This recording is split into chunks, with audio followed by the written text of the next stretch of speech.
Hi, everybody. Welcome to this segment of Black Spring with Autumn on your Wednesday. And yes, I do apologize for the delays on your Wednesday, but I thank you guys for your patience and always your your presence. Thank you guys so much. Shout out to everyone. Hope you guys are doing well. I just want to give a shout out to the loyal patrons: Derek C. Williams, Killer Whale Channels, The Definition of Anarchy, Chrysler Imperial H, Little Miss Goth, Let the Truth Be Told, Cold War Jesus, and AZ Infidel. Thank you guys so much for all that you do. And I really appreciate every single one of you. The show is brought to you in part by you. And thank you guys so much. Shout out to the Lockhart Perspective and DJ Vision Barnett. Shout out to the Definition of Anarchy. Thank you guys so much for coming in. So today, honestly, I would like to I want to get into what's going to appear to be like an update. There's so many things to follow up, so many stories to follow up. But this is going to be we'll start with a lead story on Bill Gates and what he thinks about the Operation Warp Speed. So I really appreciate you guys for coming in. And once again, I do apologize for the delays. Still beating the heat around here, but I thank you guys for all that you do and helping us stay in the fight around here. I really appreciate all the engagement across platforms, if you will, between the main brain or central control channel here, and my followers, my new followers on Periscope. Thank you guys so much for coming in, and shout out to Derek C. Williams. It's in listen mode. I really appreciate it. Thank you so much for coming in. I appreciate it. Sincerely yours, Nadia. Thank you so much for coming in. The Lockhart Perspective. Thank you so much. I really appreciate you and value you. I thank you guys so much for coming in. Philip J. Turner. Thank you so much for coming in. You guys are all fantastic, and thank you so much for the support. But I'm going to get into a couple of these topics, and I'm also going to try. I do feel a bit of a rave or a rant to come on because there's just so many things going on. When people used to say that, it's just like something they were saying in passing, but it's literally so many things going on. But you may think at some point, is it by design? I remember being a middle school kid and watching Pepsi commercials and, the conflicts of, the Bosnia Herzegovina conflicts. And I remember, just all the times and all the chaos and the wars that were going on all over the world at different times. I remember Desert Storm. I remember all of these things from a classroom, and it's more than interesting that it seems like, okay, we've seen proxies all over the world. We've seen the Taliban. We've seen all these things, but in so many ways, it's like all of this stuff is dumped in our lap. We have some of the same elements or things that have already been done. I mean, ahistorically, maybe ahistorical for America, but it is not ahistorical for the rest of the world. This is like, it's a time like no other. Shout out to everybody in the stream. So I'm just a little bit of reflection, I guess. I can go into a rant, but it's just a bit of reflection. So what we're going to start out with is I'm going to do a couple more shout outs, and then we're going to move into a story from Zero Hedge. Thank you guys so much for all that you do. Shout out to Derek C. Williams.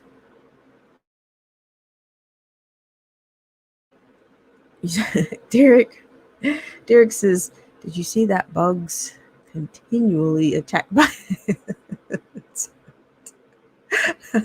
I think I did see that. I think I did catch that. Ay. Amazing. Maybe I can grab that clip from someplace. But I really appreciate you guys so much for being here, and I hope you guys are off to a. I hope you guys are off to a great Wednesday. I mean, I've just honestly, I was just having a little bit of reflection. This has been a reflective morning, and it's because it's partly because I mean, if you're on the West Coast, you're feeling the impact of there's a dichotomy going on. There is a dichotomy going on. You talk about air quality, staying cool. I mean, we're it's real. Whatever it is, it's real. And I'm just honestly, I'm just think it's just gonna be a matter of time before they pull the rug out from underneath. Pull the rug out from underneath whomever, whether it be, you guys by now know the situation with Pelosi and the hairstylist and the, that economy, the beauty industry. It's it's barely hanging on. I mean, I'm hearing of a few gyms that might be opening up, but for how long? You know, they've never really lifted, or we've never been we haven't been a maskless economy since March. It just the grips just got they just ramped it up. So it's just it's just almost like it's almost like it's by design. Like they're can I say this to me? This is off the script. Can we? It's like, are they trying to break us? Are they trying to break us? And what I mean is the spirit. I'm not talking totally economically. I'm talking about the spirit, the human spirit. Shout out to DJ Vision Barnett. I mean, we're alive, but it's, we're, shout out to the Lockhart perspective is by design. They're trying to see just how much we will take. Shout out to you, DJ Vision. Break the spirit of America. They're break. I'm saying, is it not reality that everybody has a breaking point? Is that not reality? Derek says the bugs flying on him. Obama reportedly smelling like sulfur green globals. Yikes! I'm telling you, you gotta, I told you guys the last stream. This community on Black Spring with Autumn. I thank you guys all the time because I think this is it. YouTube is out there. It's out there for entertainment. I'm sure it's out there for entertainment value. I'm sure it's out there for tutorials. It can be whatever, but it's also a coping. It's also there's a coping objective, I think, to these communities. And then, and I know even on here, I try not to go into absolute rant or absolute rave. But, it's the same as I said this before. Why is every day Groundhog's Day? Why? Because it's the same. You've got the same inflammatories every day. You've got something going on in the streets. And you've got people being arrested for setting fires. But they're not reporting that. They're not going to report that. Okay, but I'll bring you that story later. But however, DJ Vision Barnett says, psychologist told me every human has a breaking point. I believe it. I just like, and how are you going to ask Joe Biden how the hell is he going to build that back better? I'll wait. I mean, many of these people have done enough.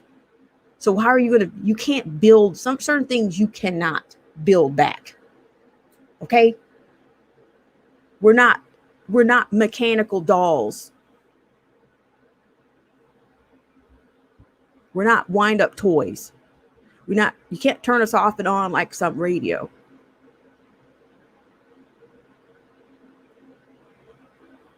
So there I go. I'm going into I said I wasn't going to rant, but it seems like I was oh my gosh, DJ Vision Barnett says today they found bomb making materials in an arson maker's home. Ay. Terrorism is coming. I mean, already here. Yeah, DJ. But you know what? Today is we're also getting close to the anniversary of the. Shout out to Derek C. Williams for sharing out the stream. We're also getting to, there's this White House under siege thing that's looming in the air. Is that what Occupy Wall Street was? The anniversary of that is on the cusp. And Derek C. Williams, sorry. This is why I've stayed outside. You must find a sense of normalcy. The soldiers said in the song. They want to keep your mind in a constant state of aggravation. Well, Derek, I've been absolutely inspired by you. I've been absolutely, I've been more than amazed. And, we just have to, you're right. But here's the irony, okay? We've seen other nations, other countries start to rise up in protest over these lockdowns, over these masks. I mean, but I haven't seen a mask protest, not a mask protest, not in this country. I have not seen that. I've seen it and I've heard about it in Germany. And and potentially it was even Switzerland. I've heard about it, but we haven't had that here. And it's like, I'm saying either put up, we gotta. There's just no end. I mean, I made comments the other day about what the projection. What's the projected? What's the ETA? What's the point of arrival? What is the point of arrival? I mean, so that segues me into my next point. All right, so I'm going to take you to an article from Zero Hedge. Talks about how, Mr. Megalomaniac, Mr. Gates, slams FDA questions whether the FDA can be trusted with the vaccine. I mean, it's just bizarre. It's bizarro land. And the question of who's in control here? Who is in control here? I'd love to know. Now, don't tell me it's we the people. At this moment, in this hour, wherever you are, you can tell me that. But I'd love to hear it. Who's in control here? That's the question of the day. The poll of the day. In fact, I wanted to start something new. I'm going to start something new. We'll have an open segment on Wednesdays. But today, I'm going to open it just the same with the same who is in control.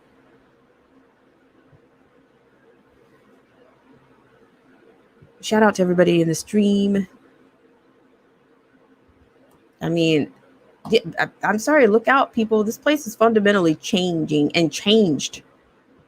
They have gotten to a whole lot of people.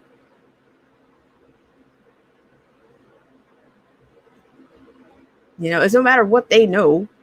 The normies, as ABL would say, the normies, they got into the normies. Your fellow citizens, your fellow neighbors, your fellow grocery store workers, or your essential. Do you see what I'm saying? This newspeak, your truth, This is a changed language. It's idioms. It's disingenuous. It's all. Even the language has become the enemy of the people. Will it backfire on him? Not, I can't see it right now. Okay, shout out to Derek C. Williams. This is Mr. Turner. Oh, sorry. Well, Philip Turner says, I'm in control of me.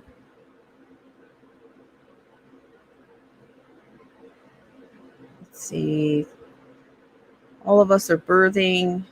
All of us in that birthing did. Let's see. The left in control, the right is under attack. Well, DJ, I can see that. That's what I'm saying. It's like, if you think in terms of a left right paradigm, it's just like the freaking the Republicans are standing down. Like they've been standing down for months. And it's not just Biden that has shifted. For a long time, you didn't hear a peep out of anyone. At the beginning of this thing, you didn't hear a peep out of mostly anyone. But now it's election time now, and now people have to go into this booth.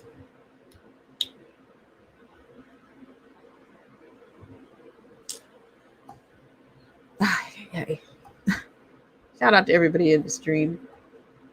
I'm all over the place.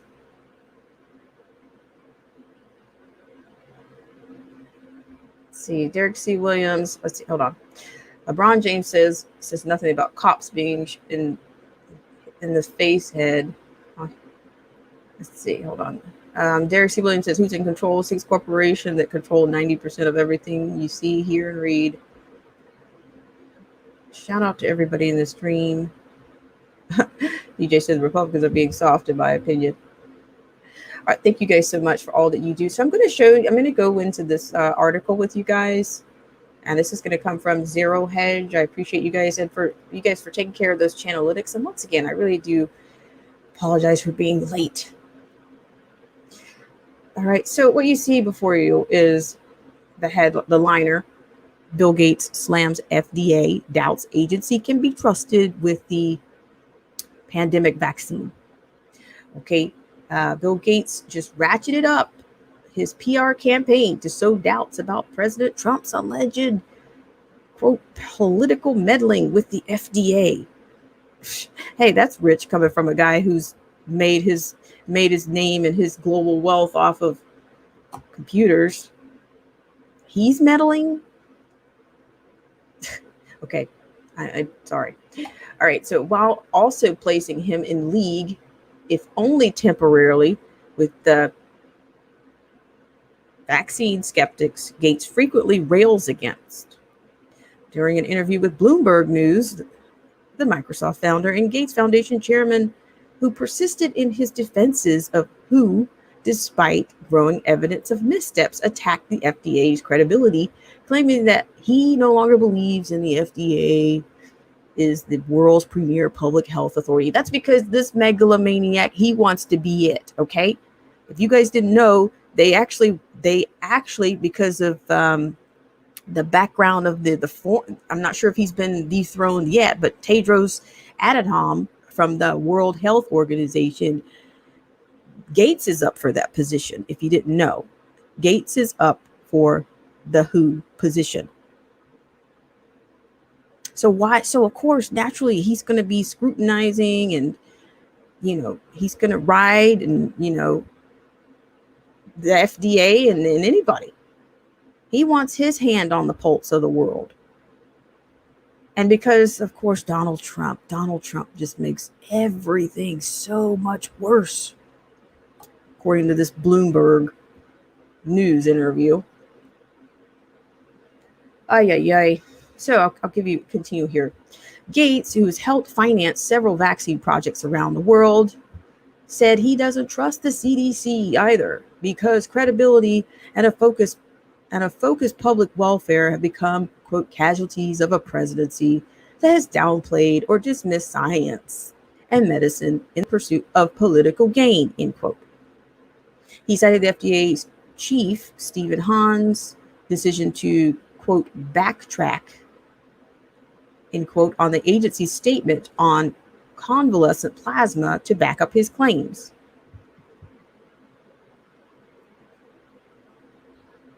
So, I mean, how much more of this can we take?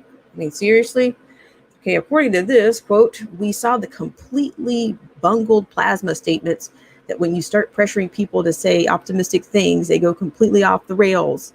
The FDA lost a lot of credibility there, end quote. Gates, the billionaire philanthropist, said in an interview on Bloomberg television, quote, historically, just like the CDC was viewed as the best in the world, the FDA had that same reputation as a top-notch regulator, end quote. Gates said, quote, but there's been some cracks with some of the things they've said at the commissioner level, end quote. So this is because he wants to be your alpha and omega. Okay? This is what he wants.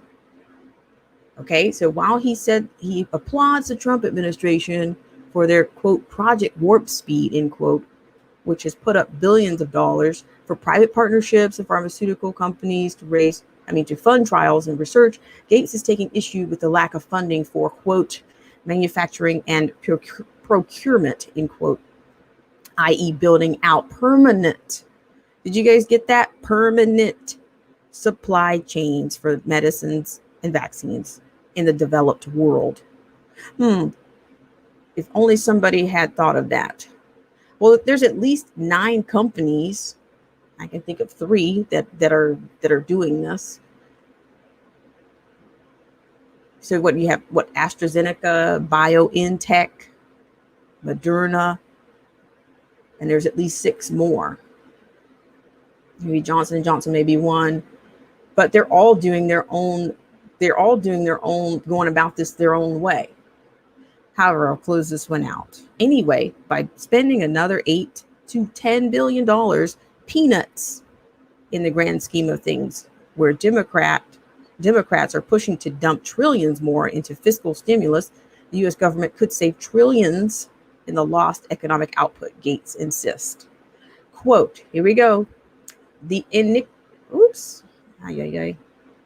Sorry about that, guys. So random.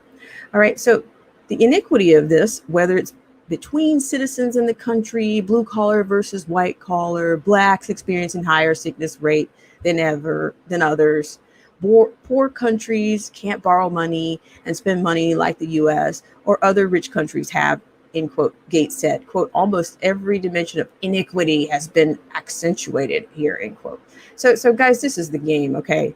This is the game. This guy is always under the guise of humanity, okay? You're always flying under the banner of humanity. And not to mention, I guess that's what he was doing in Africa.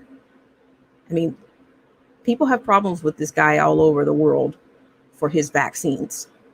So who even asked him for his opinion? Now, see, this is the kind of thing I'm talking about, this whole sustainability thing, where the whole domain of competence is out the window. The elite are running the roost. But then they want to talk about iniquities. And I get, perhaps that's the reason why they're trying to run it into, they go from Africa to coming to the United States and going into poor black communities or going into HBCUs peddling this stuff. But he's upset because it's not on the level he wants it to be on. Shout out to everybody in the stream. Hope you guys are doing well. So yeah, so I will leave that there. Actually, if you guys would like, I will drop that for you. But he's not gonna stop talking about it. This is the thing. He's going to stay in the picture.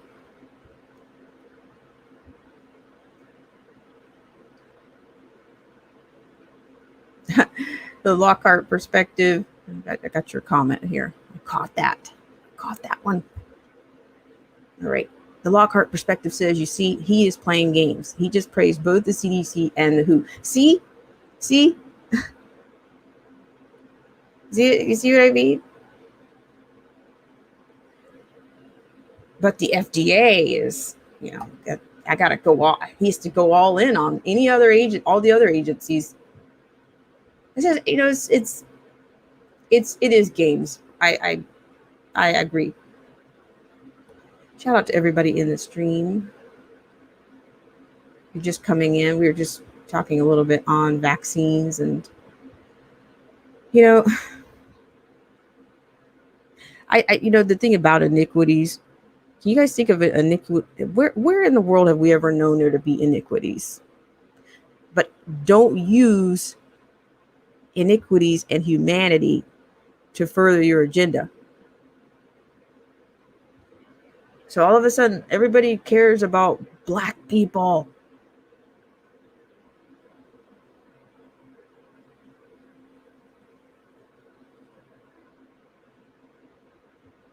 And it's the elite seem to care more about Black people than anybody. Is that a little bizarre to you?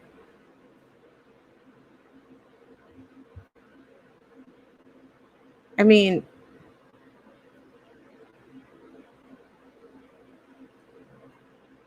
I think it's more than bizarre. It's convenient. It's eugenics, is what I'm saying. That might be strong for you, but that's where I am. Shout out to everybody in the stream. So, and this is, I'm going to tell you, we're going to be talking about vaccines for a long time. The vaccines are not going away, ladies and gentlemen. I think, I'm going to be honest with you, I think if they ever get those vaccines going at the cottage industry that they want, it's not going to stop. Now, what's the world population right now? I'll take a number from anybody. I read a comment here from Philip J. Turner. Shout out to you. I was born a poor hillbilly, but I made something of my life through very hard work and persistence. Thank you so much, Philip J. Turner. I appreciate you. And I know plenty of people that consider themselves the same. Thank you so much. Oh, Asheville.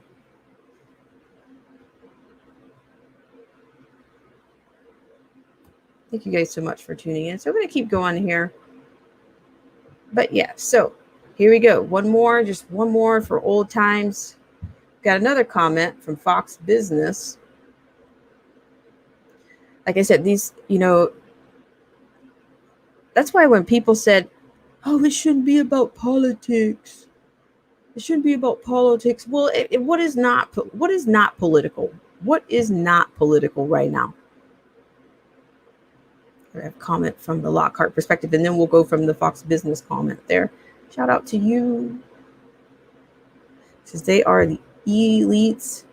We are all being their witchcraft, because so many do not know who they are.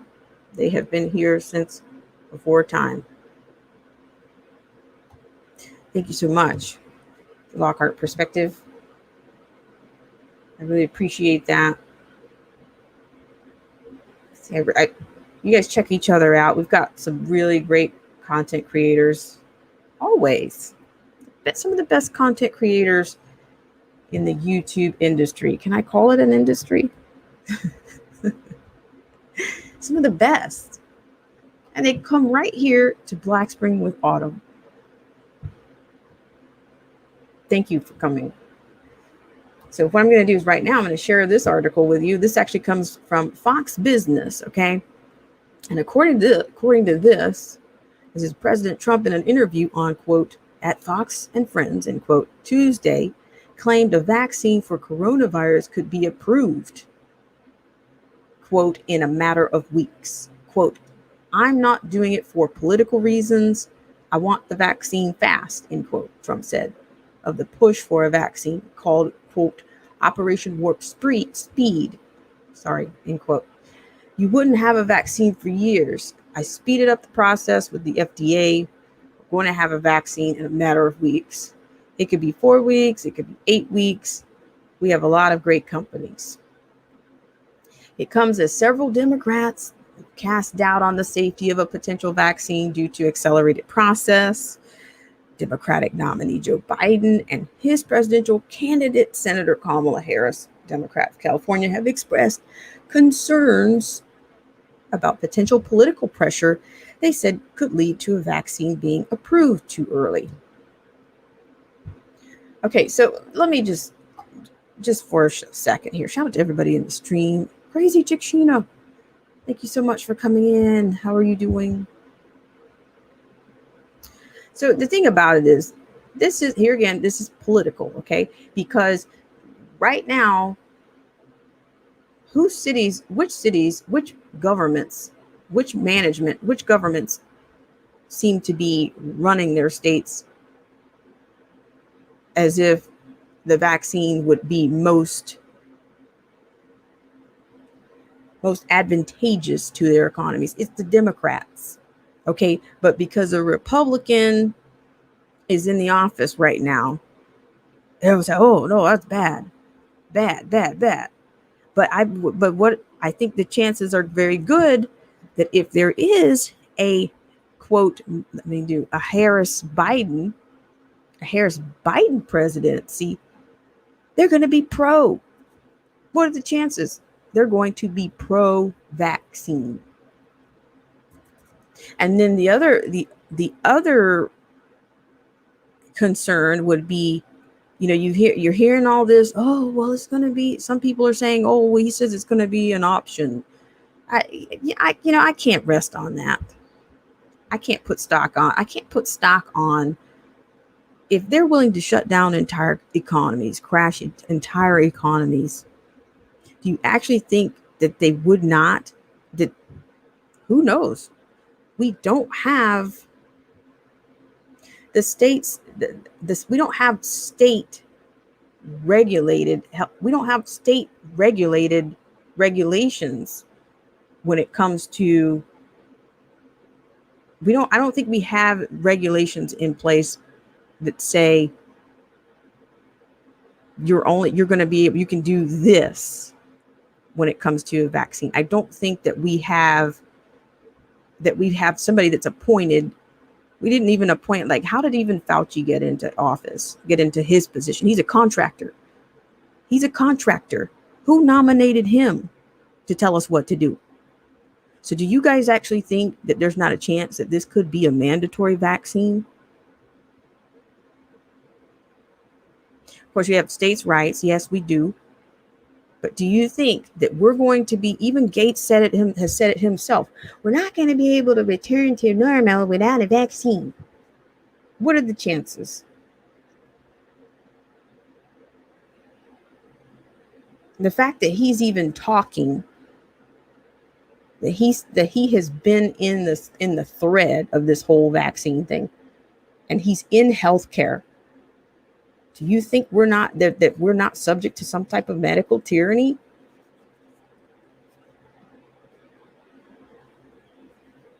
Global health governance? Because that's what they want. Gates is a name dropped for global health governance. And we were funding the WHO, which is parented by, guess who? The United Nations.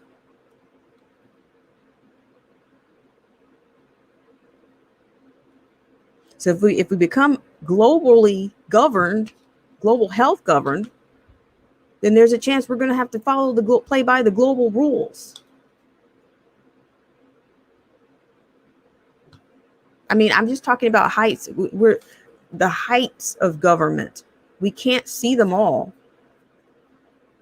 You can't see them all, but they're working. These are actually people always conspiracy theorists. Okay, well, I'll warm mine up. These are actual people. You're referring to the actual people. Those people actually exist behind these theories. They are living and breathing people behind these theories. You have trilateral commissions. You have the CFR. We have plenty companies in this country that are CFR. Do they post that outside of their offices and businesses like the Better Business Bureau rankings and ratings? Nope. It's covert.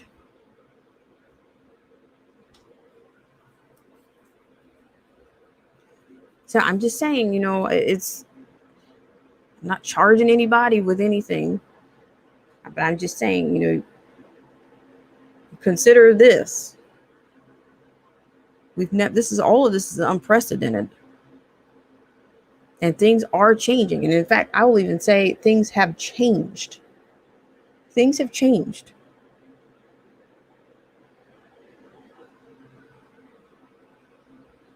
Shout out to everybody in the stream. I see the rappers here.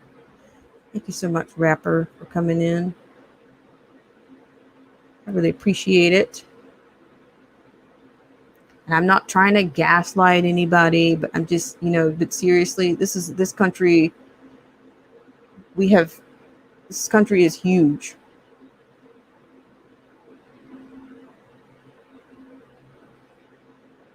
But there seems to be a concerted effort to control.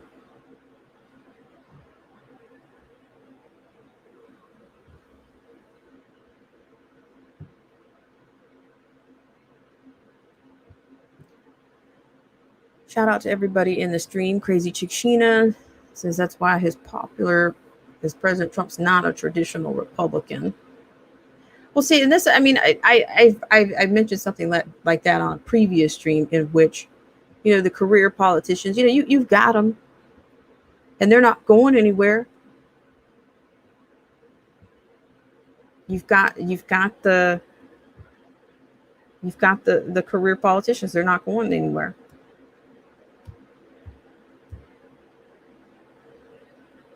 If I guess if only you could get a Congress that were not traditional or career politicians.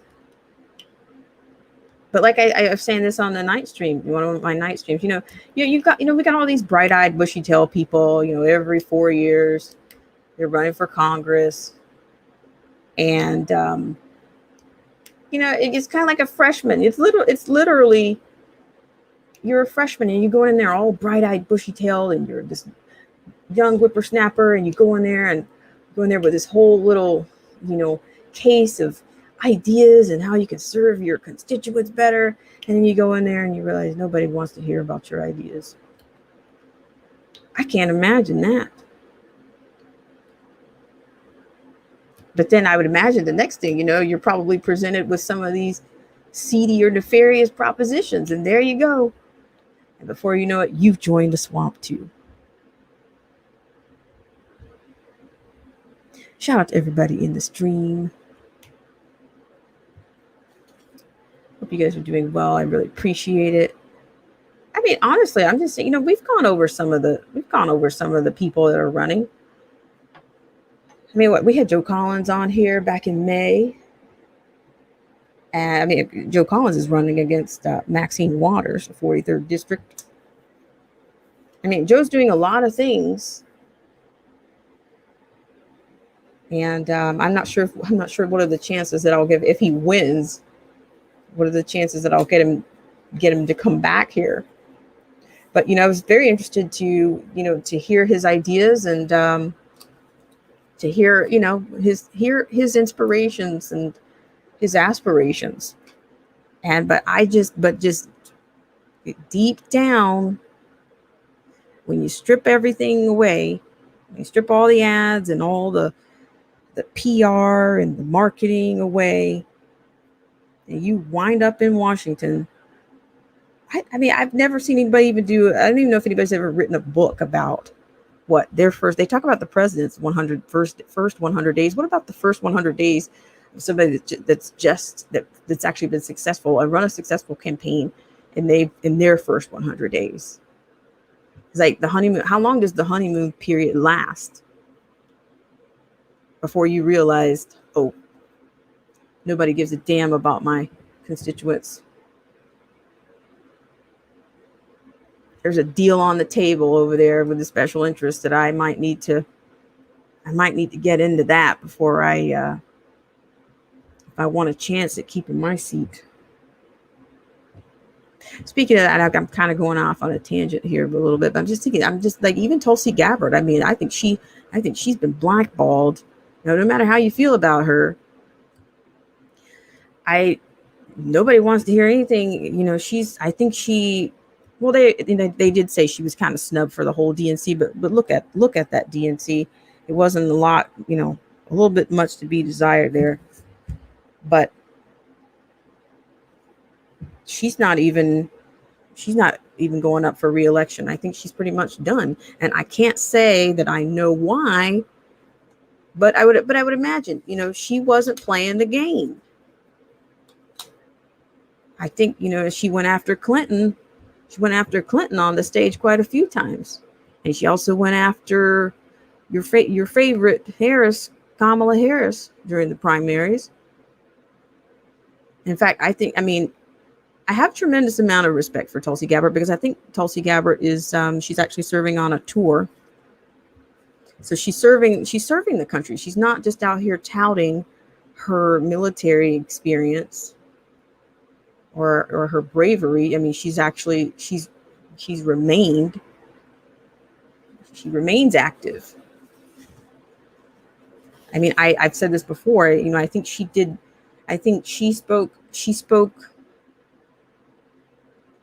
about her platform.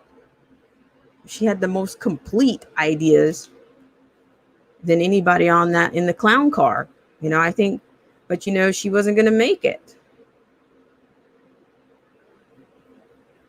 But there again, here I am talking about the election. But I do have a poll question, and I will put it up. So I'll go ahead and give you guys a skinny. The poll question will be, do you guys actually think there is going to be a debate? Because it's coming up rather soon. Do you guys think we're going to see an actual debate?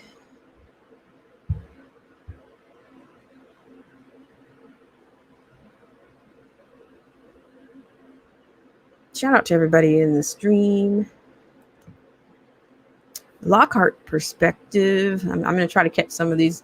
Oops. Philip, I will get right back to you. Sorry about that. The Lockhart perspective said, I liked her. She should have been independent.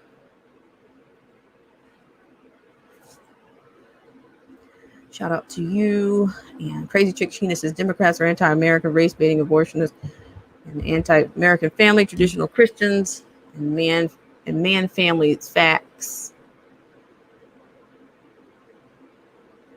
And wait, what's that? Okay. Biden has a nursing home mind. I don't know. And Philip says, a staged debate. The Lockhart perspective says, yes, the debate, yes and no. That's interesting. Honestly, I don't know how long it would be. Definition says, Tulsi is a gun grabber. No thanks. You know what? I'm going to be honest. The definition, I didn't really look. I was not a fan of hers. But I think she tried to present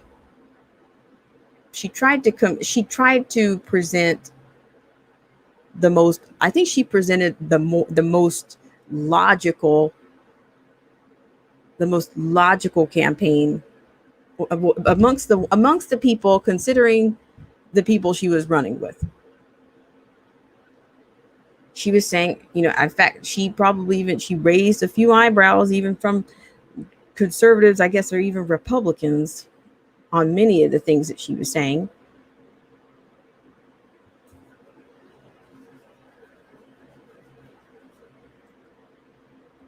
Shout out to everybody in the stream. Because she went after, like I said, she went after Clinton, was one of the sizzles, and she went after Harris.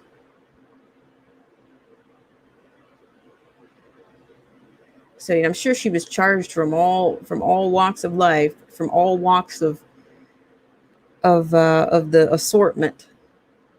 She's a woman. She's not supporting women. She's charging this woman, and she's charging a woman of color. They were going to throw a tomato. All right, guys. So we're going to move on here. Sorry to get off on that little tangent there. I was just looking back. It seems like everything's been so long ago. It seems. So, with that said, I want to take you to another article. I'm not sure if you've probably heard about it by now, and I said it purposely, that apparently Joe Biden is now saying he's referring to the Harris administration during his public speeches. But do you really think that's not possible? It's more than possible, right? So I'm actually going to share that with you. And this one comes from Zero Hedge as well. Shout out to everybody in the stream.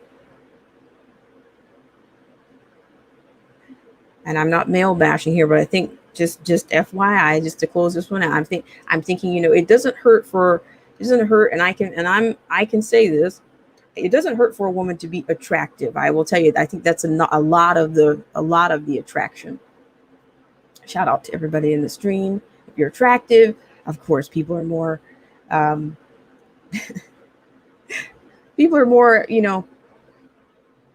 more prone to listen to you, to give you a chance. Not to impugn her, but I'm just saying the packaging matters. The wrappings matter. All right. So what you have before you is another Zero Hedge report or article by Tyler Durden.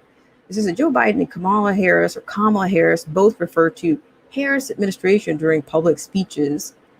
As Joe Biden struggles to campaign through a clear cognitive decline, eyebrows were raised this week after both he and running mate Kamala Harris referred to a, quote, Harris administration while giving speeches.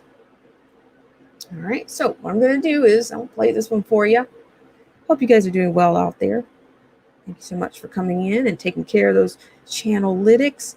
So I think I borrowed this from another YouTuber, but we're going to go with, we're kind of Harris being the beard, the Biden beard, all right? That's it. And I'm not saying you know what I mean, but we'll leave it there. All right, I'll take you to the clip. A Harris administration together with Joe Biden.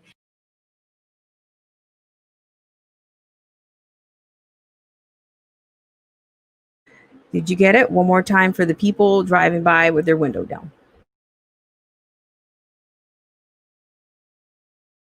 A Harris administration together with Joe Biden.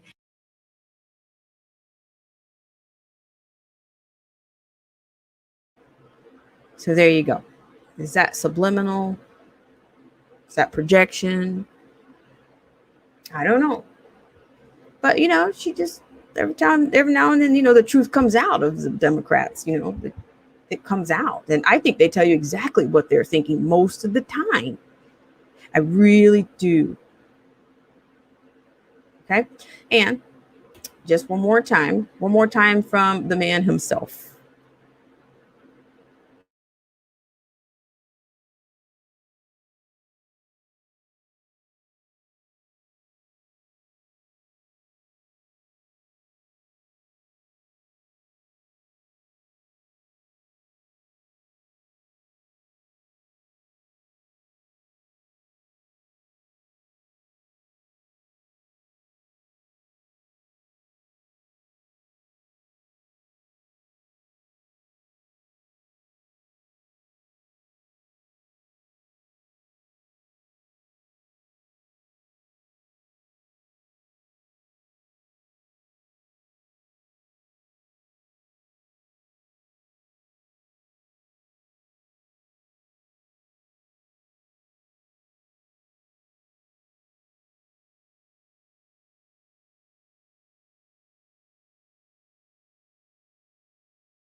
All right, so there you go. There you have it. So they're, they're doing a little bit more than projection, is what I would say on that.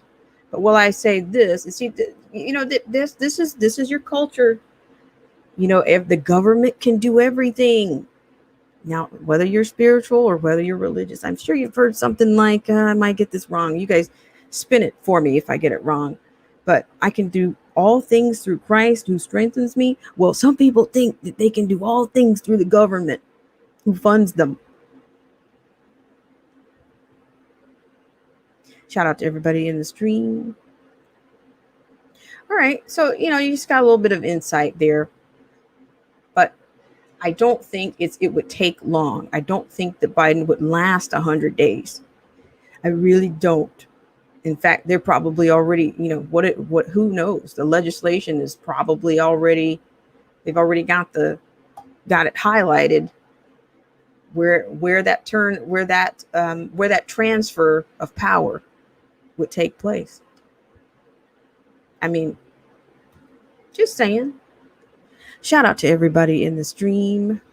We have a bit of a video for you guys because, we just do a little bit of, try to do a little bit of beyond the imagery, a little bit longer on the clip. So, I may have something for you extra today coming from our friends at the JBS. That's the John Birch Society. Shout out to everybody in the stream. Shout out to Philip J. Turner and the rapper 10,000. Hope you guys are doing well out there. I know it's kind of crazy. It's kind of crazy, especially on the West Coast right now. If you're in the West Coast, I want to say I wish you the best. And then for those of you that are in the eye of any of these hurricanes, I wish you guys the best. And it's the thing about these emergencies. Of course, if you're gonna rely on your government, I would say it's always better to have your own plan, your own evacuation plan. Whether it's, we all remember Hurricane Katrina.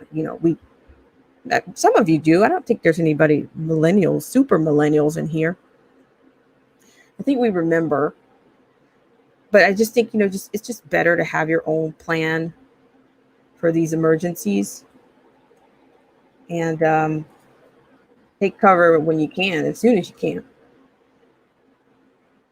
I'm also saying I'm not sure you can rely on, but see, generally that's pretty much like not, it's unconstitutional. Technically it is that the government does that type of massive emergency management.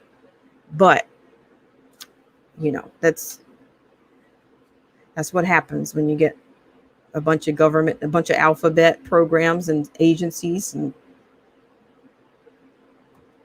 you might not get your relief, or you'll be amongst a pile of bureaucracy. Shout out to everybody in the stream. Hope you guys are doing well. It's going to take you a little bit to talk a little bit about the eco policies.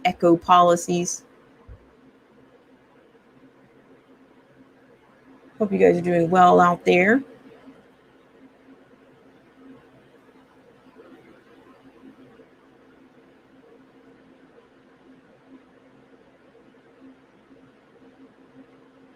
All right, so we're gonna go to the West Coast just a bit, and then we'll move on. Of course, right now Trump has been obviously charged with being a climate arsonist. Climate arsonist. Let that sink in. But see, this is the thing. Somebody once said, if you want to know the left's crimes, just look at what they're accusing Trump of. Now, I can't get any more. It doesn't get any more apropos than that. And that brings us to our story from the JBS. Thank you guys so much for joining me on this segment of Black Spring with Autumn. So I'm just going to do my little word from the sponsor here. All right, guys. This segment of our show is brought to you by our good friends at the John Birch Society. Less government, more responsibility, and with God's help, a better world. The JBS is a constitutional and educational organization that has been around for over 60 years, dedicated to upholding and defending the Constitution and working to preserve our freedoms and liberties in this country. The JBS does not endorse any political party or candidates. Rather, it focuses on the education, training, and development of the American voters. So with that said, we're going to go ahead and go into this next story. A little bit on the management here. Hope you guys are well. Shout out to everybody in the stream.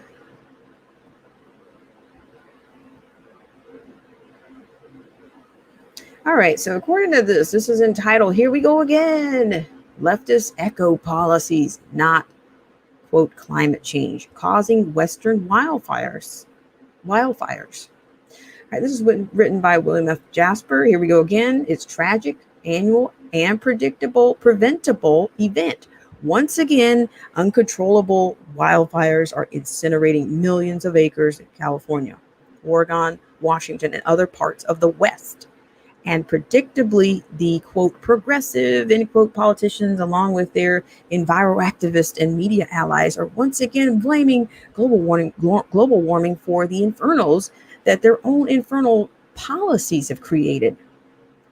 Presidential aspirant Joe Biden, Barack Obama, Washington Governor Jay Inslee, California Governor Gavin Newsom, House Speaker Nancy Pelosi, billionaire activist Tom Steyer, to name but a few, are pointing fingers of blame at, quote, climate change, end quote, as well as at President Trump and others they vilify as, quote, climate change deniers, end quote.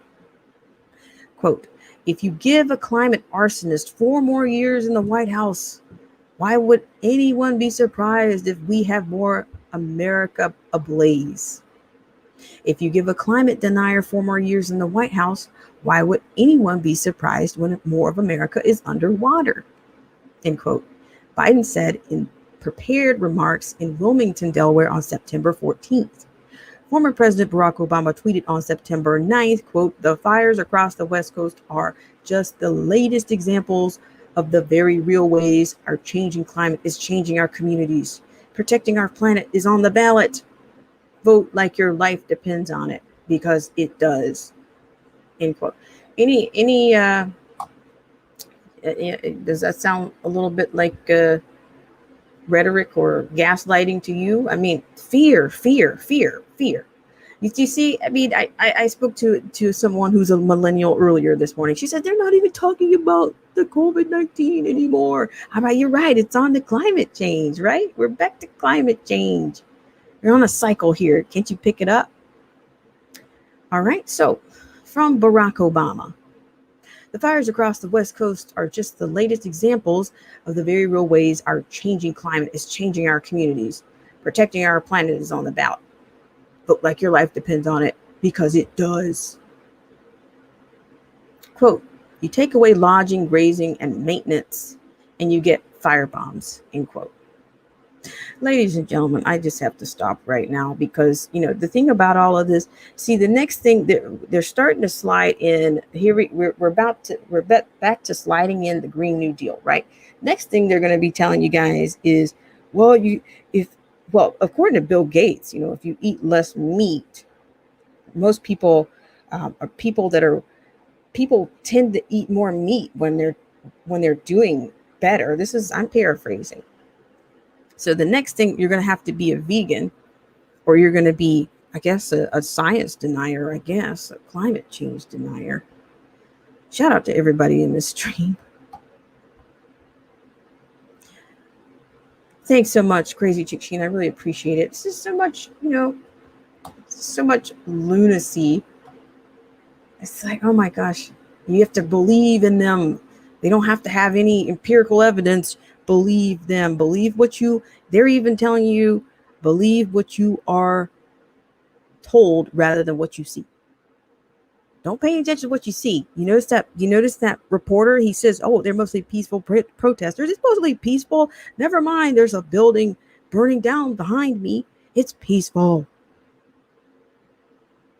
Repeat after me. It's peaceful. As the New American has been reporting for decades, forest mismanagement, not global warming, has created the conditions for the recurring raging infernos. Forests clogged with huge fuel loads of underbrush, along with bug-infested dead and dying trees. See, for instance, going back to 1995, an article, quote, Fueling the Wildfires, California's Deadly Wildfires Expose Federal Land Management Policies. In the above mentioned article, we cited in a 1999 U.S. General Accounting Office study entitled Catastrophic Wildfire Threats, which warned that, quote, 39 million acres on national forest in the interior West were at high risk of catastrophic wildfire due to unnatural and excessive tree density, massive buildup of undergrowth, disease, and insect infestation. For decades, forestry experts have been decrying these conditions on lands controlled by federal and state governments. They have been trying to no avail to reverse the radical environmental policies that have dominated FedGov and StateGov forest mismanagement, and that have guaranteed a continuous cycle of wildfire devastation. So there's just a little bit of background there for you. So the JBS has been around for, again, about 60 years, and they've been some of the first, one of the first, if not the first, to basically bring you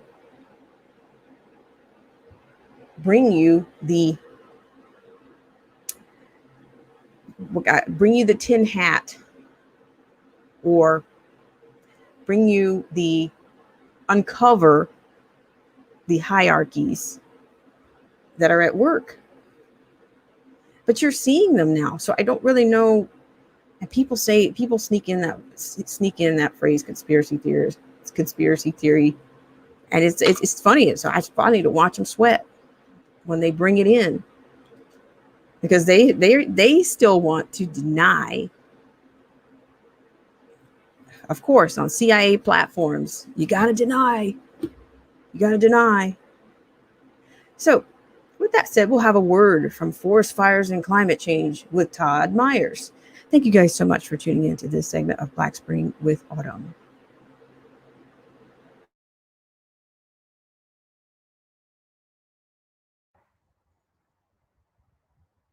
So I'm Todd Myers. I'm the environmental director of the Washington Policy Center. As you can see, the smoke from the forest fires is back. I'm out at the farm where my bees are, and you can see the smoke in the sky. Most of the smoke has come from Oregon forest fires, with some wildland fires, grass fires, other things like that. The air quality index, usually which is about 10, which is very low and very good air quality, is about 180 right now because of all the smoke in the air. That's sort of Beijing level bad that we're seeing right now. And people are concerned that we're seeing this every year. And a lot of people are pointing the finger at climate change because of this. But if you actually look at the data, we haven't seen that big a difference in temperatures over the last even 20 years that would cause these sorts of forest fires. More likely, it is a result of poor forest management, unhealthy forests, too many trees competing for too little light, too little moisture. And then what happens is that they either die or insects have an opportunity to kill the trees, and then they're just standing matchsticks. And so what turned from a sort of natural repetition of fire into catastrophic fire, because instead of fire resistant trees that are big with lots of space, now you have lots of very dry trees all together. So we need to do something about that. And if you're worried about smoke and forest fires, doing everything that we could do for climate change would make no difference, even by the year 2100.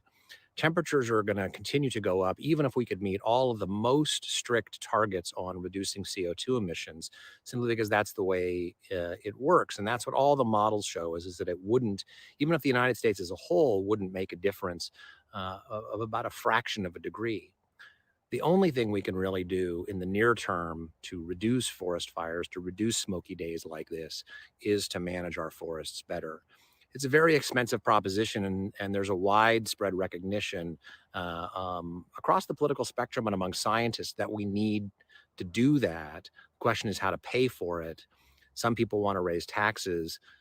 My opinion is that we need to do what we did in Washington State to raise money using commercial harvests, and then use some of that money to fix forests. That's how we fixed fish culverts in Washington State. There were a lot of fish culverts that blocked habitat, and what we would do is we would harvest, take some of the money, fix the culvert or remove the culvert, and open up miles of habitat. We can do that same thing as a way to start fixing the forests and the unhealthy situation that we have. That's the way tribes in Washington State are doing it. They use the commercial forests, commercial harvests to fund some of those projects. And we really ought to take their lead. It's an opportunity. Waiting for the legislature or Congress to provide funding, well, you see the results. We have lots of smoke in the air. We're going to continue to have forest fires, despite the fact that we've recognized for decades that we need to do something different. So that's where we really need to put our emphasis, and constantly talking about climate change, but forgetting to mention the need to do something about our forests is not just bad politics. It may actually be good politics, unfortunately, but it's bad science and it's bad for the environment. Thank you guys so much for tuning into this segment of Black Spring with Autumn. I really appreciate you guys for being here. Shout out to everyone in the stream. Shout out to everybody on Periscope. I thank you guys so much. So there you get a little bit of perspective there when it comes to, this is actually Todd Myers. I should have introduced you to him prior to this. But Todd Myers is the environmental director at the Washington Policy Center in Washington State. And, he gives you, I guess he shows you how quickly the narrative can change to fit, I guess the UN Agenda 2030.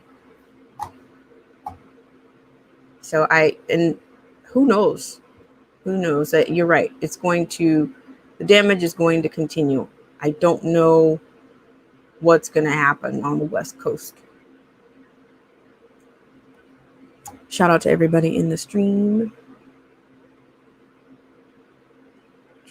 And I didn't even get to the actual, I'm sure I reported on it on the last stream, on the people that had actually been arrested for the arson. Shout out to everybody in the stream. Crazy Chick Sheena says Antifa are setting fires, actually.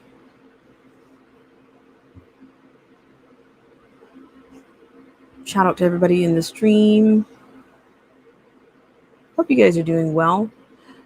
So we're probably going to go into one more thing, and then we will call it. And I'll put the link out for you guys. If anybody is interested in making a comment, do a 3-minute rule. Actually, what I have something, we're going to change a pace just a little bit. I wanted to share this because I found it's nice to see. It's nice to see that somebody else can recognize where other people are, the way other people speak of the U.S. Even in these times, you can see. So I'm going to show you this. This is actually going to come from Bevelyn Beatty.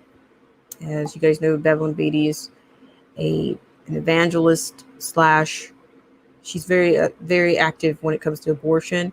And this is quite interesting, an encounter that she had recently. So just a couple of days ago. So I'm going to share that with you guys, and we will open it up for some engagement from you guys. No pressure, no pressure.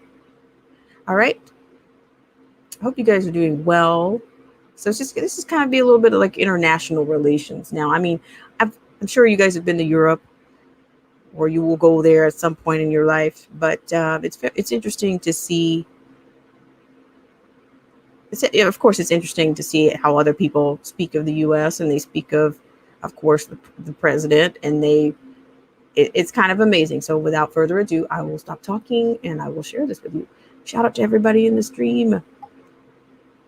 This is our version of a real-time real-time worldviews.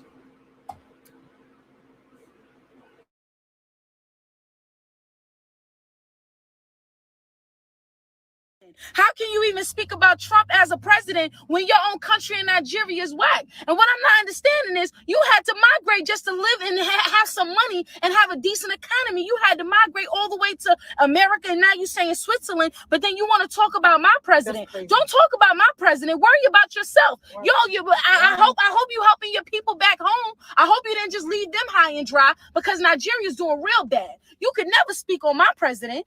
You can't. That's the problem with these foreigners. We come here and y'all hear the fake news, and then the first thing y'all want to do is insult Americans as if we listen. We don't listen. We Americans love our president. Maybe y'all don't see that. Maybe y'all don't like it, but who gives a damn? He ain't y'all president. He's my president. And then you said you're an American. If you don't like America that much, you in Switzerland. Stay in Switzerland. Stay in Switzerland. Back your mask on now. You know what? I said, pull back your mask on. We leaving. Let's pull us over. We leaving. Where the thing at? I don't know who he's yelling at. This guy talking about some your effing. What did he say? Your effing president, disrespectful, cursing, talking about how much he don't like our president or something like that. And get out of here. This dude is so unprofessional. We getting out of his Uber, talking about our president. Look at this guy. Look at this guy. This is a straight loser right here. This guy, he says he's an American citizen. Somebody find out who he is and where he lives at, so you guys can expose him. Treason, high treason. Talk junk about our president, but yeah, you in Switzerland. Please. We don't want to be in your filthy cab. No, don't worry about us. Go back to Nigeria. Go back to Africa, where your country is trash. Your country's trash. Go help your people in Africa. Hello? You guys, so we get in the Uber, right? Pass me my let me get my this one. We get in the Uber, right? And while we in Uber, now mind you, we in Switzerland right now. We here for a day and then we go back. We get in the Uber, right? And so the guy in the Uber is like, oh, so what your effed up president. We was talking about Sorry. You gotta give that detail. Well, then you gonna give me a second to get it? No, this is startling me. You asked him a question about Switzerland. Had nothing to do with nothing. You asked him about Switzerland. He gave us some locations where we could go and visit. In the middle of nowhere. We asked him where he was from originally. He said Nigeria. We said, okay. And in the middle of nowhere, no warning, nothing. He said, you're Trump. You've done effed up your country. Yes. Out of nowhere. Nowhere. No respect, nothing. We didn't talk about Trump. We didn't talk about America. We didn't talk about anything. Now, mind you, now peep this. This dude is from Nigeria. He's not even he's from Africa. And now he's living in Switzerland. He's an immigrant in Switzerland, but then will say, oh, I'm an American too. First of all, he's lying like hell. Second of all, if you are actually an American and you don't like America that much, then why don't you just go to renounce your citizenship in America, take your butt back to Switzerland and stay in Switzerland. And then on top of that, how you got the audacity to talk trash about America, but bro, you from Nigeria. Do y'all know in Nigeria, let me tell you something about the African continent. Let me put some things in your ear real quick. First of all, the African continent is dirt poor. You got maybe about 10 countries, if anything, that just got Uber. And that's a big deal, okay? Africa, most of Africa, the continent, is third world countries, okay? You got people in Africa killing each other left and right. Their presidents are straight up communists, and they're not socialists. They don't give a damn about you. They don't even want to do that. They're straight up communists. They're taking what they can for themselves and want you to pay for it, okay? They'll murder you left and right. Let's not talk about Boko Haram and what's going on in Nigeria. The fact that it's predominantly Muslim. They're killing Christians left and right. First of all, and on top of that, if you come from Nigeria, most of the time you come here, the rich ones come to America, and if you do come here, you scamming, because most of them in Nigeria be scamming. It's just a whole lot. First of all, the reality is this. That's crazy. You can't talk trash about America. And so what killed me was that you giving us a service. We paying you an Uber driver. We paying you to take us to our hotel, and then you got the audacity to insult America, and you think what? He thought we was gonna sit and be And- like, and yeah, and agree. Yeah, F you got that right. Trump. Yeah, it don't work like that. I said, sweetie, we from America. And I said, I'm a real American. My ancestors been here, built this country from the ground. How dare you disrespect America? Oh, I didn't mean any disrespect to you. I didn't mean any disrespect to you. I said, listen, no, when you say something about America off GP, you disrespect me. You disrespect my country, you disrespect me, period. But this is what they do. Like, this is the thing. We, right here? Yeah. This the address? No, we're not even there yet. We 4 minutes away, though. I guess we could walk and then this is He crazy. kicked, he kicked so us. we got He kicked us out at 4 minutes away. That's why. we need to get that money back. Yeah, we getting that money back. That's crazy. And we got to report him. Go on Uber and rate That him. is crazy. You got to go on Uber and rate him. Rate him a 1 star. Let me see. Trash. Terrible. Where do you put that at? Into custom. No, that's for the tip. We're not Okay. doing tip. Other. But yeah, they just have those Other. other contact support. Yeah, that's where it's landing us. Y'all, listen, the reality is this. We got kicked out of an Uber real quick because they like to disrespect our country, especially in these foreign countries. And you know why they do that? Because of fake news, fake media. That's not the first time we experienced that. Every time we in another country, they always talk junk about America and how bad Trump is. But this is my thing. In most of the countries we go to, even if we in the EU, they going through it. It's socialist countries. Their taxes are 60%. You know, but they got the audacity to speak about America. The only country that can even compete with America is Switzerland. And homeboy's not even a Swiss native. He's from Africa. He's from Nigeria. Yeah, now because he done got cute, he done went from eating bowls of porridge every day in a hut with dirt floors to now sitting in a decent apartment. And so now he done got a little fancy and he think he can talk junk about Americans. But buddy, don't ever forget where you came from. These people be coming from dirt floors, huts, barefoot, smelling like armpits and butt. And now I got the audacity to talk about America. And I'm not speaking on all Africans when I say this. I'm just putting things in perspective. At the end of the day, America's one of the greatest countries in the world. We've been the greatest country. Even when you poor in America, you fat. Like, stop it. Our economy, even with the worst president in the world, Obama, our economy was still lit because we lit. You can never come and compare or try to trash our country. You stupid. You could never. But anyway, you guys, we gotta find out how to get to our hotel because he in the middle of Switzerland somewhere. I'ma go. I love you guys. I'm out of here.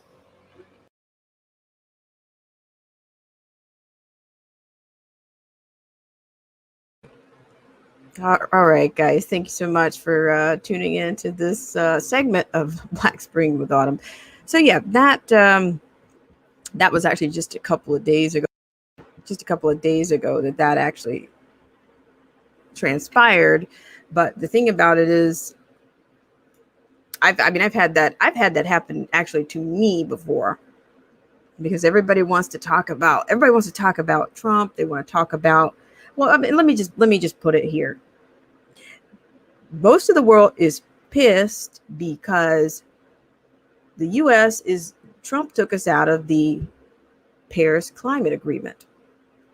Now, of course, Pelosi, was running around like a chicken with her head cut off or her hair unblown out last fall, saying, oh, we're still in it. You know, she's power struggling all the time. They were in Madrid when they had the climate summit, and she was out there declaring that we were still a part of it.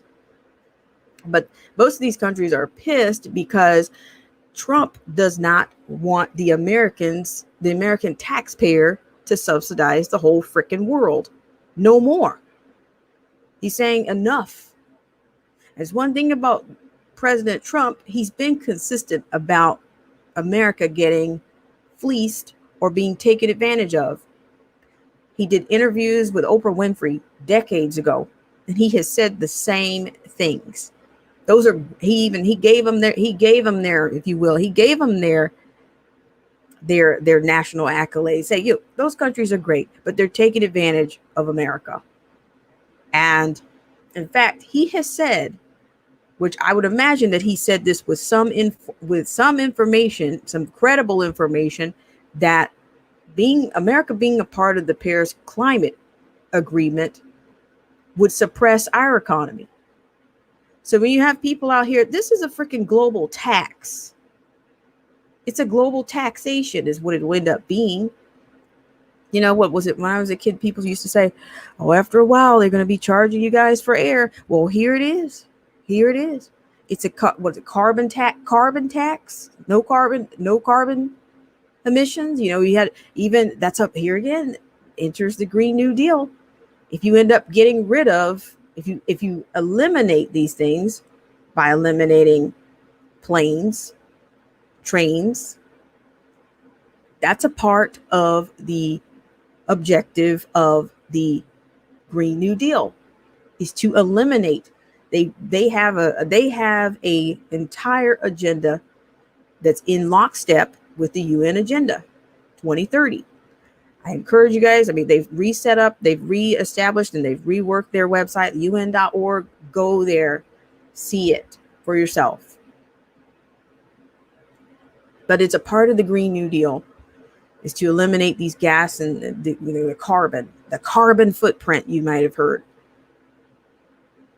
They want to regulate. They're going to bring back these regulations, which alone would stifle or cripple an economy that's already on a recovery. I would imagine it's on a recovery, at least from what I understand from The Economist. But those regulations would be huge for the airline industry. I mean, they've already done a lot to decrease the emissions. Shout out to everybody in the stream. But yeah, but I said all that to say these people are pissed. And the thing about it is, I find it, you always find that, many of these countries, they always bite the hand that freed them. They do. They will pick on America all day long, especially if they're not kicking any money back, or if we're not paying for their defense programs. And that's another thing that Trump, I applaud Trump for taking it to them. Pay your fair share. Why should America pay for your defense? Why should we subsidize your defense?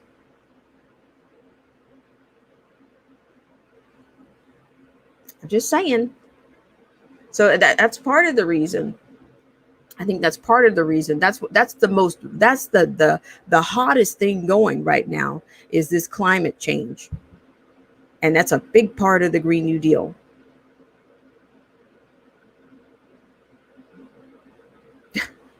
Shout out to the rapper 10,000. He says, Black Americans are now asking for their Wakanda. My thing about it is, and this could very easily go to a rant. I'm just, I just think that if you've done everything you can, and you're not having success, sometimes you have to reassess. If you're doing the same things over and over again and you're not having the success, or you're not getting where you want, then you have to reassess the situation.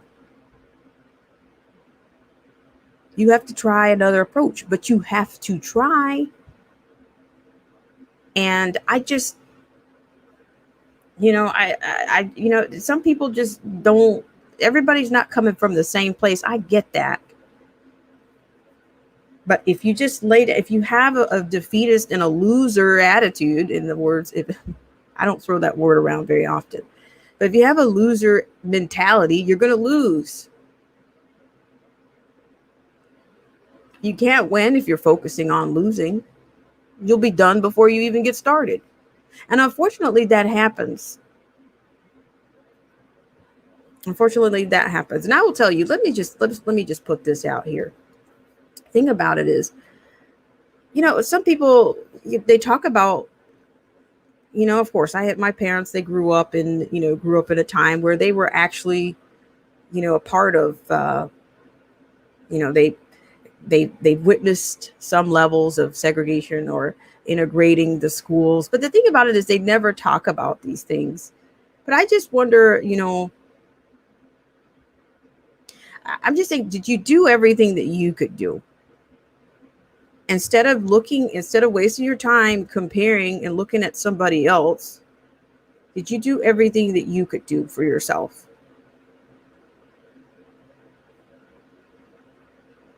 I mean, I'm just saying, but I never hear the narrative that you hear now, even about those times. It's still very empty. It's not, the people that survived the pre-60s. I've never heard what I'm looking for in those accounts. I've never heard what I needed to hear from those accounts. The most of what I've heard is people whining and complaining. That's what I heard. But then when I look at I also look at some of the choices that they've made. I'm like, is it possible that any of the personal choices that you made affected where you wound it up? Is that possible? Can you imagine that? Can you imagine? A lot of times I ask, what are you doing for yourself? What are you doing for yourself? I mean, I can even look at myself, at times I look back at things and I look back at things and say, did I do everything I could do? But then even when I run out of what I can do. See, this is one thing about I think the state of mind. I do think that conservative people have a tendency to look more within than to look towards external reasons, or will somebody outside of me had something to do with me not making that A+, or the difference between me making that B or that C. Didn't have anything to do with that. I didn't study overnight. I put in 1 hour of study before that exam.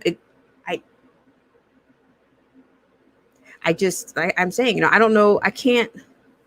I don't want to, I would hate to see this country revert to, looks like, segregation. I would really hate to see that. Because then what? You've already done that. I see, that's what I'm saying. It's kind of apropos to what I'm saying. Is like my parents went to schools that were either, actually my dad, he actually went to a different type of school. It wasn't a public school. But my dad was no stranger to hard work. I mean, my dad worked his way through school. So he didn't, I'm just thinking, you don't have that kind of mentality. You always worked. You worked on farms. The Deep South, I mean, many places.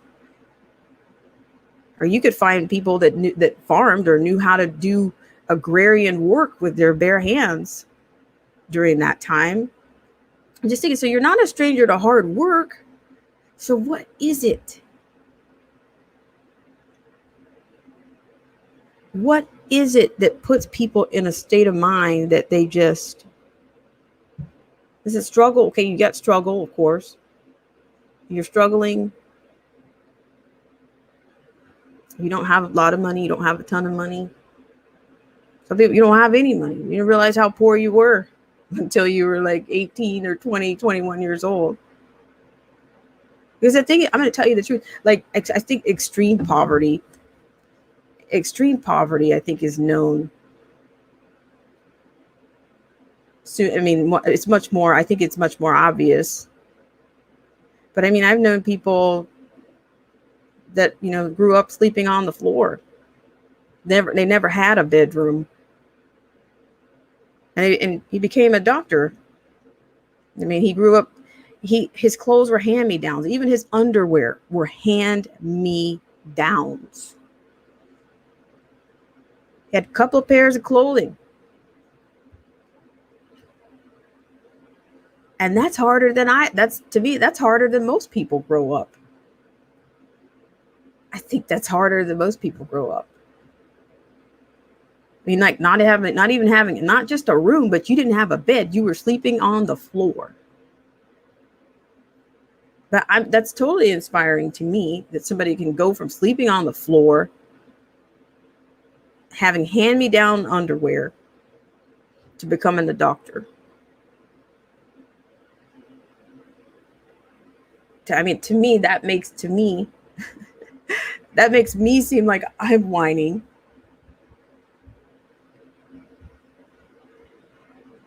And that was a man, that was a man that grew up, and he happened to be white. I mean, you can find poverty all over this country. You really can. It's there. It might be out of sight, but it exists. Kind of like, they want you to believe in climate change, even though you can't see it.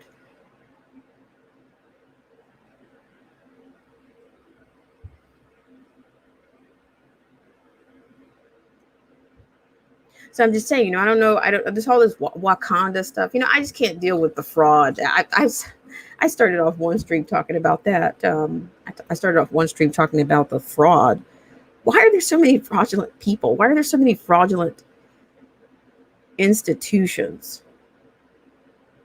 I mean, have we always had this many fraudulent institutions and so many threads and so many auxiliaries? I don't think they sprung up overnight. I don't think fraud is a trend. I don't.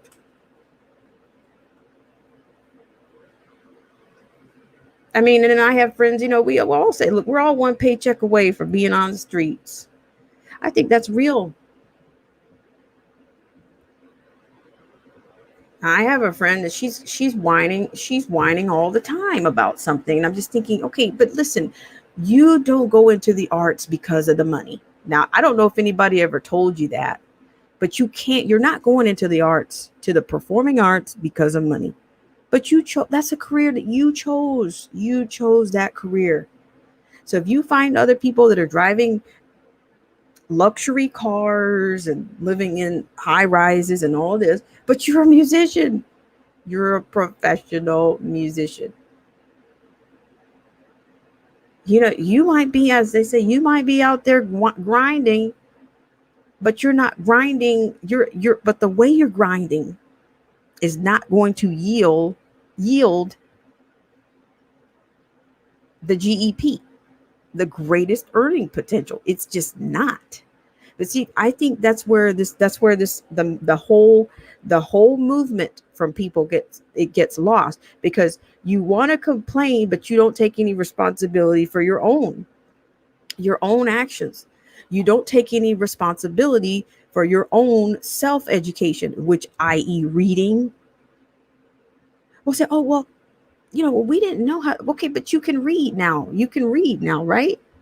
You have the internet.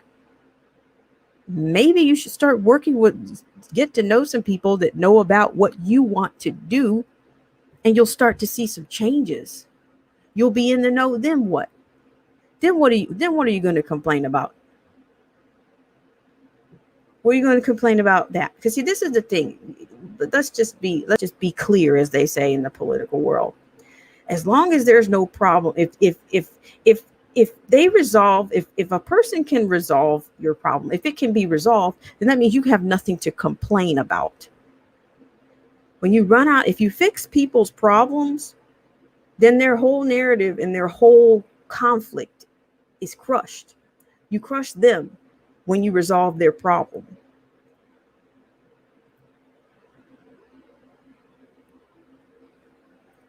Now, I mean, I'm going to tell you that, and this is my last piece on this. I'm going into a rant.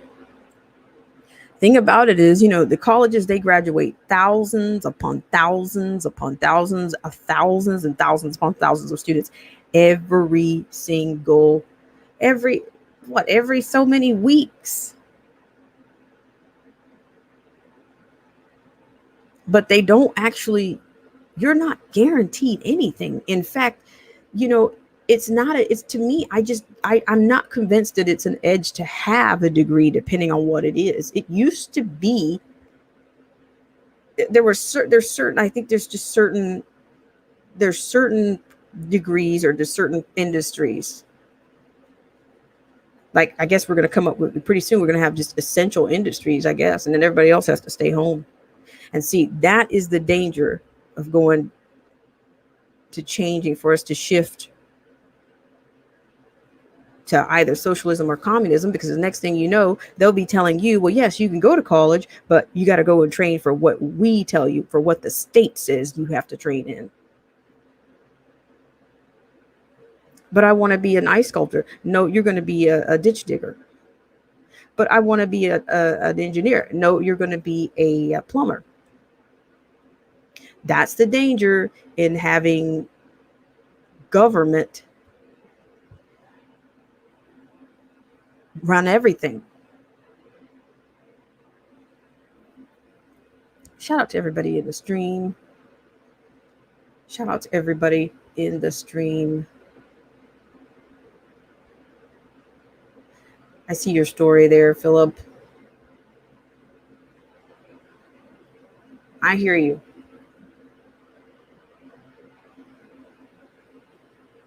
I appreciate you for sharing that. But that, to me, it's a testament to your strength and to your resilience. You know, I would never condone that. I think that's it's horrible. I mean, like I said, I have, the thing about it is, let me just share this with you on that note. And I said I was going to stop. Okay. But I mean, I've had students, I had students that probably consider themselves, they might say, oh, well, that town, because I was teaching in a town, and, all the kids, the kids would bring their hunting knives to school and stuff. They're going to go coon hunting after school, but I'm telling you, those kids and they had some of the best parents. I mean, if I broke down on the side of the road, those people would help me. They would, without a doubt. In fact, I mean, I'm just saying, like, some people refer to people as, different, what I want to call them, epithets. I mean, but I see everybody, if you treat everybody with dignity and respect, I just don't see where you can go wrong with that. I will never call anybody, oh, those hillbillies, they helped me with my car today. I would just thank them and go on my way, thank them and go on my way, and treat them like I want to be treated. That's all I need to do. I don't have to care. I don't have to worry about what their background is.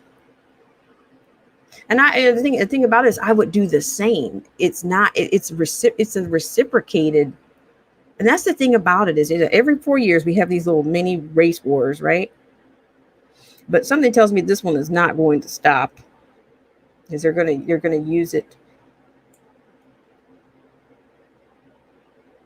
I mean, honestly, yeah. I've had friends from all walks of life and all backgrounds, and I will treat them with dignity and respect all of the time. And that's what I'm saying. It's like the media wants everybody to think everybody's so divided. But if you break down, and if I'm around, I will help you. And I still think there are people, there are still some decent people in this country, and they are not looking at me. They are not trying to figure out anything other than you got a flat tire, or because I'm telling you, like in a rural town, it's hard to get. It's like it still takes pretty long for what your AAAs or your auto club to come out. And usually, if somebody in the town will help you, I mean, you're going to get on your way. I mean, they'll probably do it faster. Like, just good, solid, down to earth people. Like I said, I worked in a small town, rural town. And did I have some crazy makers? Yeah, but you have those everywhere.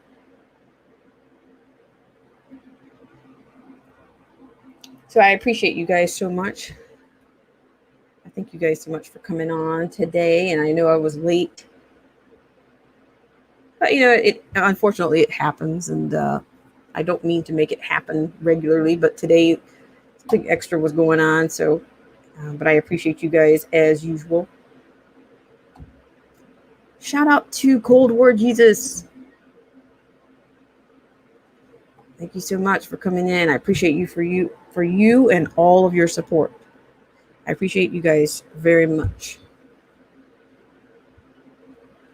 So I'm going to do a shout out here and a shout out to the loyal patrons: Derek C. Williams, Killer Whale Channels, The Definition of Anarchy, Little Miss Goff, Let the Truth Be Told, Cold War Jesus, AZ Infidel. Thank you guys so much for all that you do. And thank you so much to Derek C. Williams for sharing out the stream on today.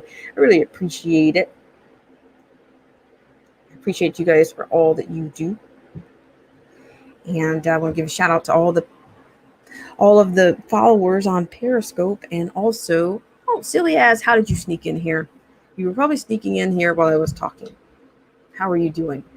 So silly as I want to be, I appreciate you for coming in. The Rapper 10,000, Philip J. Turner. And I'll have to get back over to your site. I meant to go through some more of your work, Mr. Turner. Thank you so much. Shout out to Old Head Deuce. And I never did put the invite out there, but I will do it. So we're gonna wrap this up in about 7 minutes. 7 to 10 minutes, we're out. Appreciate you guys. So I'm gonna give a shout out to the rest of the viewers. Thank you guys so much for taking care with those Channelytics. You guys keep the wheels going. Shout out to Silly As I Wanna Be. Shout out to Crazy Chick Sheena. Shout out to Derek C. Williams, and shout out to the Lockhart Perspective.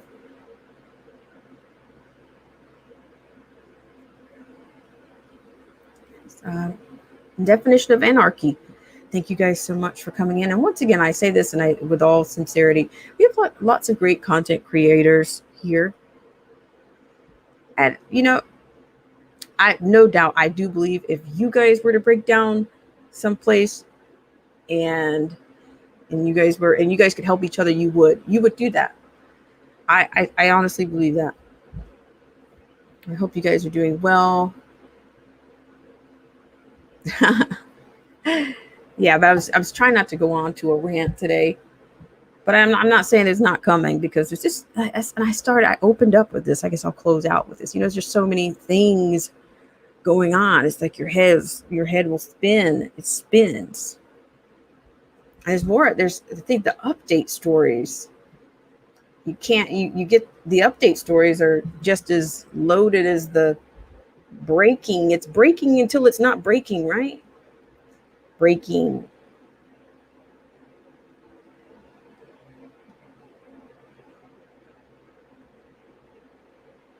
So shout out to you guys. And Philip says he's driving. Okay, Philip, be safe out there. Really appreciate you guys. So I'm gonna give you guys a couple more minutes, and then we're gonna wrap this one in. Okay, I got something for you just before I close this one out. So I almost said it's Taco Tuesday, but that's not right. It's not Taco Tuesday. And I'm just gonna say, try to be thankful for what I have, and that's just, things could always be worse. But then I think we just forget about, because there's so many things going on, we don't really think about what we do have, what we still have. And I appreciate you guys. You guys have the patience, and you loaned me your ear for this live stream. I appreciate that. So, Silly ass says it's Wasted Wednesday. I was trying to share something. Ay. What a mess. I guess we'll save it for the next show. But we will pick it up again on the next time with Black Spring with Autumn. And thank you guys so much for all you do and taking care with the Channelytics. I hear you, the rapper. I hear you. All right, guys, take care out there. And see you guys on the next one.